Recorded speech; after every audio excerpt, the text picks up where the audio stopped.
Yo les postes, j'espère que vous allez bien. Ce lendemain de match très pénible du Paris Saint-Germain nous a peut-être fait cogiter. Dans quelques jours, le Classico, les postos avec une hécatombe de blessures. N'hésitez pas à bombarder la barre de like si vous kiffez la vidéo, à partager, à commenter les postos. En tout cas, on va parler de ce match contre l'Olympique de Marseille qui joue ce soir contre le Sporting Lisbonne. Dimanche soir, le Paris Saint-Germain reçoit l'Olympique de Marseille pour un classico, le premier contre le troisième.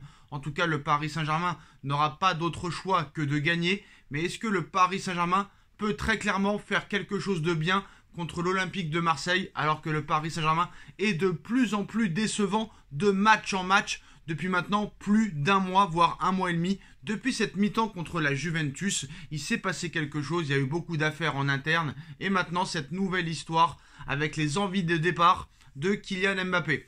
En plus des envies de départ de Kylian Mbappé, le Paris Saint-Germain fait face à beaucoup de problèmes en interne, beaucoup de problèmes sur le terrain et aussi beaucoup de problèmes sur le banc et surtout une hécatombe de blessures qui est en train de vraiment être un problème au Paris Saint-Germain.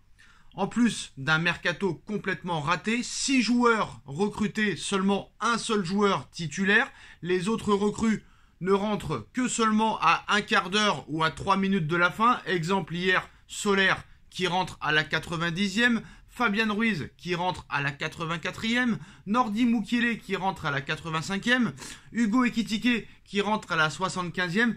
Tous ces joueurs-là ont été achetés plus de 20 ou 30 millions d'euros et ne jouent strictement presque pas. Ça pose problème. Et pourtant, avec l'hécatombe de blessures, on aurait pu penser, très clairement, qu'il y aurait quand même plus de recrues qui auraient pu jouer. Mais là, il y a quand même une grosse inquiétude en ce qui concerne dimanche. Déjà, il y a une hécatombe de blessures, et pas des moindres. Presnel Kipembe, un titulaire quand même indiscutable en défense centrale. Renato Sanchez est aussi forfait. Sergio Ramos sera forfait pour ce match pour cause de suspension. Lionel Messi, très incertain parce que le PSG ne prendra aucun risque et Léo Messi, en vue de la Coupe du Monde 2022 qui est son ultime objectif, ne prendra aucun risque. Lionel Messi est même prêt à attendre la semaine prochaine pour revenir sur le terrain et le déplacement à Ajaccio.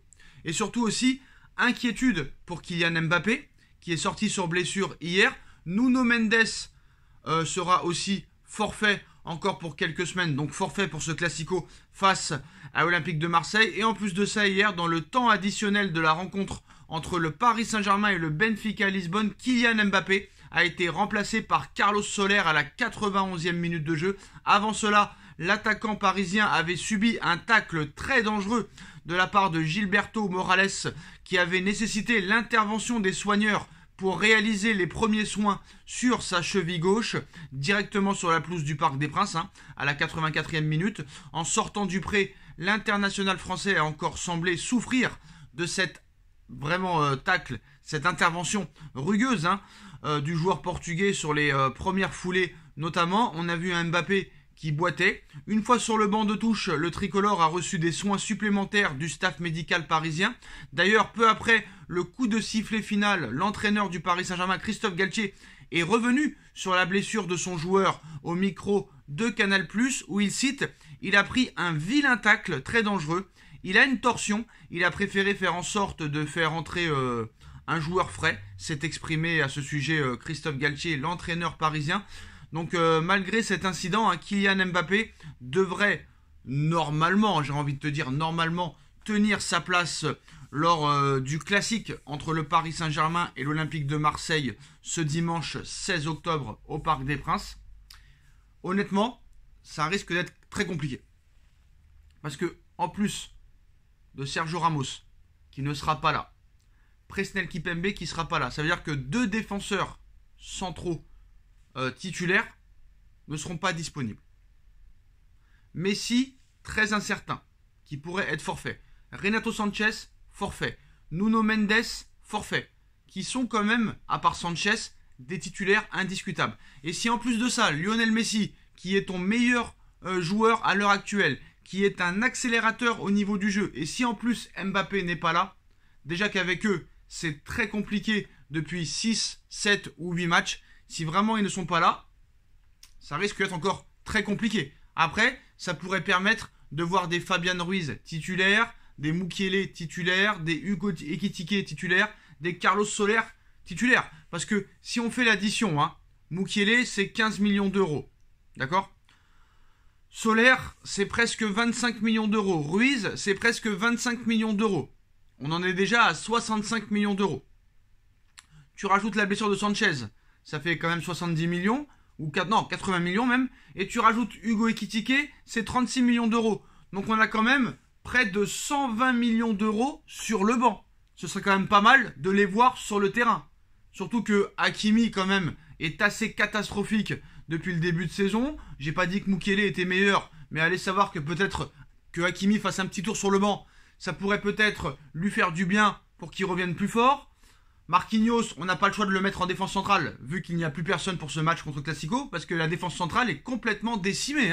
La défense centrale est complètement décimée pour le match de Marseille, SOS défense. Alors je ne sais pas, parce que apparemment, il n'a pas envie de changer de système, même s'il y pense, il faudrait peut-être songer à changer de système, vu que ce système ne marche pas.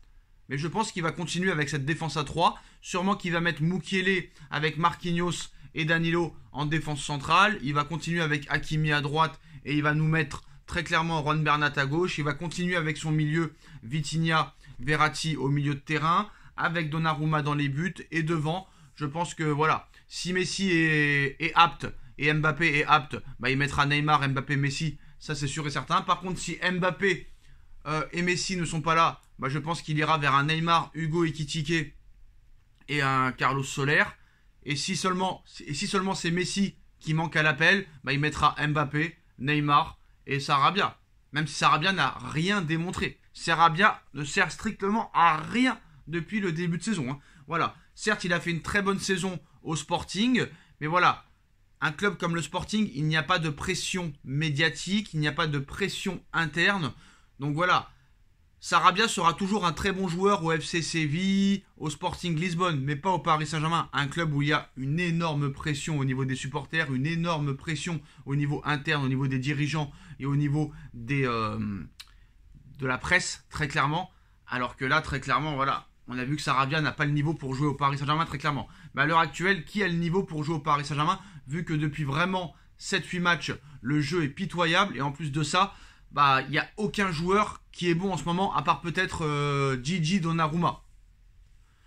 Il n'y a presque aucun joueur qui est irréprochable à l'heure actuelle au Paris Saint-Germain, à part Lionel Messi. Malheureusement, Léo Messi est blessé et pourrait être indisponible dimanche face à l'OM. Donc voilà les postos, inquiétude pour Mbappé, inquiétude pour Léo Messi, en plus des forfaits de Renato Sanchez, les forfaits d'autres joueurs comme Sergio Ramos, comme Nuno Mendes, comme Renato Sanchez, comme Presnel Kipembe alourdissent l'infirmerie. Est-ce que le PSG va s'en sortir?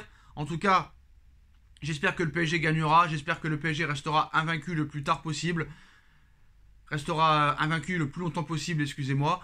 Mais là, franchement, je suis très inquiet. Et j'ai l'impression que sur ces 3 derniers matchs et ces 3 matchs nuls, presque 0 occasion et seulement 2 buts marqués en 3 matchs, dont 1 sur penalty, ça risque d'être vraiment peut-être la première défaite dans pas longtemps. Voilà, c'est ce que je sens. Je sens que la première défaite n'est pas loin, mais on espère quand même la retarder le plus tard possible. Mais je n'y crois plus en ce système et je ne crois plus en ces joueurs, très clairement. Voilà les postos.